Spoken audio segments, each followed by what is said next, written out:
Hi అండి. Welcome to జక్కంపొడి recipes. ఈరోజు మన రెసిపీ వచ్చేసి గవ్వలు అనగానే చాలా కంప్లైంట్స్ ఇస్తూ ఉంటారు కదండి. పేలుతాయని, గట్టిగా అయిపోతాయని, షుగర్ పట్టదని చాలా కంప్లైంట్స్ ఇస్తూ ఉంటారు. అవేమీ లేకోకుండా ఈ ఒక్కటి కలిపి చేశారంటే గవ్వ అనేది చాలా క్రిస్పీగా వస్తుంది. మీరు లాస్ట్ గవ్వ తిని అయిపోయే వరకు కూడా ఇలా క్రిస్పీగా చాలా టేస్టీగా ఉంటుంది.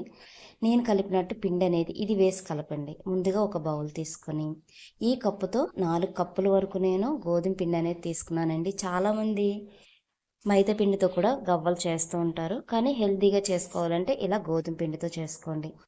ఇలా 4 కప్పుల వరకు గోధుమ పిండి అనేది తీసుకున్నాను. మీరు 2 కప్పులైనా తీసుకోవచ్చు. మీకు కరెక్ట్ క్వాంటిటీ అనేది చెప్తాను నేను. ఈ 4 కప్పులకు వచ్చేసి షుగర్ ఎంత వేసుకోవాలి, వాటర్ ఎంత వేసుకోవాలి కూడా చెప్తాను. ఇప్పుడు ఇలా వేసేసుకున్న తర్వాత ఈ ఒక్కటి కలిపితే మీకు గవ్వలు క్రిస్పీగా వస్తాయని చెప్పాను కదా, అదేనండి డాల్డా. ఈ డాల్డా కనుక వేశారంటే మనకి నూనె పీల్చదు, అలాగే క్రిస్పీగా చాలా టేస్టీగా వస్తాయి. ఇందులోనే సాల్ట్ వచ్చి ఒక 2 టీ స్పూన్ల వరకు వేసుకొని డాల్డాని ఇలా బౌల్లోకి వేసేసుకొని బాగా కాయండి. బాగా కాగిన ఈ డాల్డాని ఇప్పుడు ఈ పిండిలో వేసేయండి. ఇలా వేసేసి మొత్తం కూడా బాగా కలిపేయండి. కొంచెం కొంచెంగా యాడ్ చేయండి, ఎందుకంటే ఒక్కసారి పోసారంటే అది ఉండకట్టేస్తుంది. ఇలా కొంచెం కొంచెంగా మొత్తం తిప్పుతూ పోయండి. ఇలా పోసిన తర్వాత చెయ్యి పెట్టొద్దండి. అసలుకి చెయ్యి పెట్టారు అంటే కాలిపోయే అవకాశం ఉంది. మీరు చెయ్యి పెట్టుకోకుండా గరిటెతో మొత్తం కూడా పిండి అంతా కూడా బాగా కలిసేటట్టు కలపండి. ఒకవేళ ఈ డాల్డా అనేది సరిపోకపోతే నాకు ఈ 4 కప్పులు వచ్చేసి కేజీ వరకు ఈ గోధుమ పిండి అయ్యింది. కేజీకి వచ్చేసి మీరు ఇవి 2 ప్యాకెట్లు తీసుకుంటే సరిపోతుందండి. ఒక ప్యాకెట్ నేను ఆల్రెడీ యాడ్ చేసింది కదా, ఇంకొకటి కూడా యాడ్ చేశాను. ఇలా యాడ్ చేసుకొని మొత్తం కూడా బాగా కలిపేయండి. ఇదిగోండి మళ్ళీ యాడ్ చేశాను అనమాట నేను. ఇది మొత్తం కూడా కలిపేయండి. మనకి ఈ డాల్డా అనేది సరిపోయింది లేదు అనేది ఎలా తెలిసిద్దో ఇప్పుడు మీకు చూపిస్తాను. ఇలా గరిటెతో కలిపిన తర్వాత కొంచెం చల్లారిన తర్వాత ఈ గరిటెకున్న పిండి మొత్తాన్ని తీసేసి చేత్తో మొత్తం కూడా కలిపేయండి. చేత్తో మొత్తం పిండి అంతా కూడా కలిసేటట్టు ఇలా కలిపేసుకోండి. ఇలా పిండి అనేది చేతితో తీసుకొని ఇలా గట్టిగా ఒత్తితే మనకి ఇలా ఇదిగోండి ముద్ద అవ్వాలన్నమాట. ఇలా ముద్ద అవుతే డాల్డా అనేది మనకి పిండికి సరిపోయినట్లు. ఇప్పుడు మనం వాటర్ అనేది కొంచెం కొంచెంగా యాడ్ చేసుకుంటూ కలుపుకోండి. మీరు చపాతీ పిండి ఎలా అయితే కలుపుతారో అలా కలిపేయండి. చాలామంది ఇందులో వేడి వాటర్ కూడా యాడ్ చేసుకుంటారు. వేడి వాటర్ యాడ్ చేయడం వల్ల కొంచెం గట్టిగా అయిపోతాయండి. ఒక రోజు వరకు క్రిస్పీగా ఉంటాయి, తర్వాత క్రిస్పీగా ఉండవు, గట్టిగా అయిపోతాయి గవ్వలు అనేవి. వేడి వాటర్ అస్సలు యాడ్ చేయొద్దు. ఇలా మామూలు వాటర్ యాడ్ చేసేసుకొని కొంచెం కొంచెంగా బాగా కలిపేయండి పిండి మొత్తం కూడా. ఇదిగోండి నేను పిండిని అయితే ఇదిగోండి ఇలా కలిపాను అనమాట. మరీ జోరుగా కాదు, మరీ గట్టిగా కాకుండా ఇదిగోండి ఇలా కలిపితే సరిపోతుంది. మనకి చపాతీలు కలుపుతాం కదండి పిండి, అలా కలిపితే సరిపోతుంది. మనం ఇలా వేలు ముంచగానే చక్కగా దిగాలన్నమాట. మన చేతికి పిండి అనేది అస్సలు అంటుకోకూడదు. ఈ రెండు కనుక మీరు గుర్తుపెట్టుకున్నారంటే మనకి గవ్వల పిండి అనేది రెడీ అయిపోయినట్లే. ఇప్పుడు ఈ పిండిని ఒక 10 నిమిషాలు పక్కన పెట్టుకొని గవ్వల చెక్క తీసుకొని ఈ గవ్వల చెక్కకి ఆయిల్ అనేది ఇలా రాయండి. గవ్వల చెక్కకి పిండి అంటుకోకుండా చేతికి కూడా ఆయిల్ రాసుకోండి. ఇదిగోండి ఒక ఉండ తీసి చూపిస్తాను చూడండి మీకు గవ్వ అనేది ఎలా చేసుకోవాలి ఏంటనేది. ఇదిగోండి పిండి తీసుకుని మనం ఉండ చేసుకున్నాం కదా, ఆ ఉండని దీనిపైన పెట్టి ఇలా రాస్తే చాలండి, గవ్వ అనేది ఈజీగా రెడీ అయిపోతుంది. ముందుగా ఇలా ఉండలు అనేవి ఏ సైజు కావాలో ఆ సైజు ఉండల్ని చేసుకొని పక్కన పెట్టేసుకోండి. ఇలా ఉండలు చేసేసిన తర్వాత మీరు గవ్వల చెక్క మీద ఇలా గవ్వలు అనేది ఒత్తుకోండి. చక్కగా గవ్వలు అనేది ఈజీగా రెడీ అయిపోతాయి. మీరు ప్లేట్లో విడివిడిగా ఆరబెట్టుకున్నారంటే చక్కగా ఆరిపోతాయి. మనకి గవ్వలు అనేవి క్రిస్పీగా వేగుతాయి. వీటన్నిటినీ కూడా నేను ఇలాగే ప్రిపేర్ చేసుకున్నానండి. ఉండలు చేసి పెట్టుకుంటే మీకు చాలా ఈజీగా ఉంటుంది ఇలా గవ్వలు చేసేయడం. ఇదిగో చూడండి నేనైతే ఇదిగో ప్లేట్లోకి ఇలా చేసేసాను అనమాట. ఇప్పుడు వీటిని ఎలా వేయించుకోవాలి ఏంటనేది కూడా మీకు చూపిస్తాను. నేను చూసారా ఎక్కడ అంటుకోకుండా గవ్వకి గవ్వకి చాలా గ్యాప్ అనేది ఉంది. మనకి చాలా మంచిగా వచ్చే గవ్వలు కూడా. ఇప్పుడు గ్యాస్ వెలిగించుకొని ఒక బౌల్ పెట్టుకొని ఇందులో ఆయిల్ వచ్చేసి డీప్ ఫ్రైకి సరిపడా ఆయిల్ అనేది ఇందులో వేసుకుందాం. ఇప్పుడు మనం తీసుకున్న గవ్వలు ఇలా కాగిన ఆయిల్లో వేయాలంటే చాలామందికి భయం అండి. ఇలా వేసేటప్పుడు చెయ్యి అంటుకుంటుందేమో, కాలుతుందేమోనని మీరు గరిటె పైన పెట్టేసి గవ్వల్ని అందులోకి వదిలేయండి. అలా వదిలేసారంటే మీకు చెయ్యి కూడా కాలదు.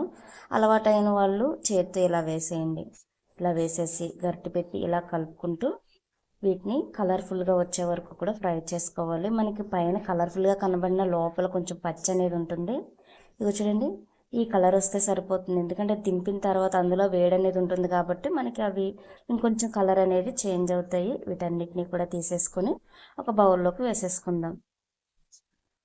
ఇలా వేయించుకున్న గవ్వలన్నీ ఒక బౌల్లోకి తీసేసుకొని పక్కన పెట్టేసుకొని, మనం గవ్వలు వేసుకున్న బౌల్ ఉంది కదండి, అది ఆయిల్ అంటినా పర్వాలేదు. ఇప్పుడు పాకం అనేది ఇందులోనే పట్టేసుకుందాం. పాకం అనేది మీరు కరెక్ట్గా చూడండి. పాకం అనేది కరెక్ట్గా ఉంటే గవ్వలు చాలా క్రిస్పీగా వస్తాయి. ఇప్పుడు ఒక బౌల్లోకి షుగర్ మనం ఏ కప్పుతో అయితే పిండి తీసుకున్నామో సేమ్ అదే మెజర్మెంట్ కప్పుతో మనం పిండి 4 కప్పులు తీసుకున్నాం కాబట్టి 2 కప్పుల వరకు నేను షుగర్ అనేది యాడ్ చేసుకున్నాను. మీరు ఇంకొంచెం షుగర్ ఎక్కువ తినేవారైతే ఇంకొక హాఫ్ కప్ యాడ్ చేసుకోవచ్చు. తక్కువ తినేవారైతే ఇలా 2 కప్పుల వరకు యాడ్ చేసుకుంటే సరిపోతుంది. కరెక్ట్ క్వాంటిటీ అండి ఇది. ఇలా వేసేసి మొత్తం కూడా బాగా మిక్స్ చేసేయండి. ఇలా ఒక 5 నిమిషాలు గరిటె పెట్టి కలిపిన తర్వాత కొంచెం వాటర్ అనేది యాడ్ చేసుకుని అప్పుడు గ్యాస్ పైన పెట్టుకోండి. షుగర్ అనేది తొందరగా మెల్ట్ అవుతుంది. మనకి పాకం కూడా తొందరగా వచ్చేస్తుంది.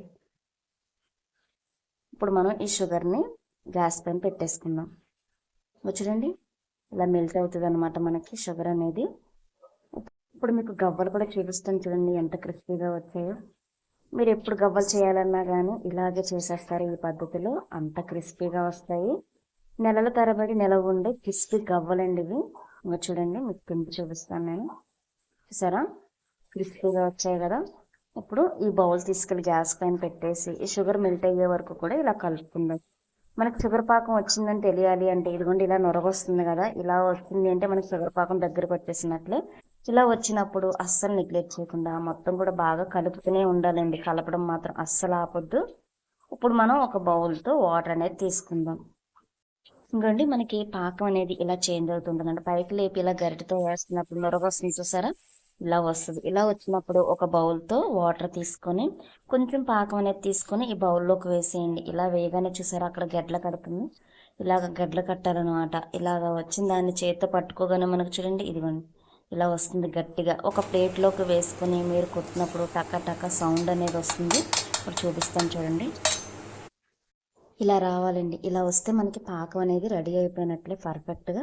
ఇప్పుడు ఈ పాకాన్ని మీరు ఎమ్మటనే గ్యాస్ బంద్ చేసి మనం గవ్వలు పల్చగా ఇలాగా ఒక ప్లేట్లోకి ఎన్ని ప్లేట్లు పడితే అన్ని ప్లేట్లోకి ఇలా వేసేసుకుని వాటిపైన గరిటెతో పోసేయండి. మీకు పెద్ద బౌల్ ఉంటే ఆ బౌల్లోకి గవ్వలు తీసుకొని ఈ పాకం మొత్తాన్ని పోసేసి కలుపుతూనే ఉండాలండి. అప్పుడే మనకి పాకం గవ్వలకి చక్కగా పడుతుంది. లేదు కలపకపోతే మనకి పాకం అనేది ఆరిపోయి గవ్వలకు పట్టదు. ఇంకోటి నేను 2 ప్లేట్లలోకి గవ్వలు అనేవి తీసుకున్నాను. ఇందులో సగం పాకం అనేది ఇలా యాడ్ చేశాను అనమాట. ఇలా యాడ్ చేసుకుని గరిటెతో మొత్తం కూడా బాగా కలిపేసుకుందాము. చాలా ఈజీ అండి. వంట రాని వారు కూడా చాలా ఈజీగా చేసేయచ్చు. 10 నిమిషాలు ఈ గవ్వలు అనేవి నేను కలిపినట్టు ఆ పద్ధతిలో అది డాల్డా ఒకటి వేసి కలిపారంటే మనకి క్రిస్పీగా గవ్వలు అనేవి రెడీ అయిపోతాయి. చాలా టేస్టీగా వస్తాయి. పాకం కూడా ఇలా పట్టండి, మనకి గవ్వలకి చక్కగా పట్టేస్తుంది. ఇదిగోండి మొత్తం కూడా ఇలా కలిపేయండి. ఒక పల్చాటి గరిటె తీసుకొని కలపండి. మీకు గుంట గరిటెతో కలిపితే అంత మంచిగా పట్టదనమాట పాకం అనేది వీటికి. కొంచెం వెడల్పాటి బౌల్లోకి వేసుకోండి. నేనైతే ఇలా బేసన్లో వేసాను కానీ కలపడం కొంచెం ఇబ్బంది అనిపించింది. మీరు కొంచెం పెద్ద బౌల్లోకి వేసుకొని గవ్వల్లోకి ఇలా పాకం యాడ్ చేసేసి మొత్తం కూడా కలిపేశారంటే పాకం మొత్తం కూడా చక్కగా గవ్వలోకి పట్టేస్తుంది. అలాగే మీరు స్టోర్ చేసుకునేటప్పుడు ఎమ్మటనే మీరు ఒక బౌల్లోకి తీసేయొద్దండి. ఇవి ఆరాలన్నమాట. వేడి మొత్తం పోయిన తర్వాత అప్పుడు మీరు ఒక డబ్బాలో స్టోర్ చేసుకున్నారంటే గవ్వలు అనేవి నెలల తరబడి క్రిస్పీగా ఉంటాయి, టేస్టీగా ఉంటాయి. అస్సలు బూజు అనేది రాదు. చాలా రుచిగా ఉంటాయి.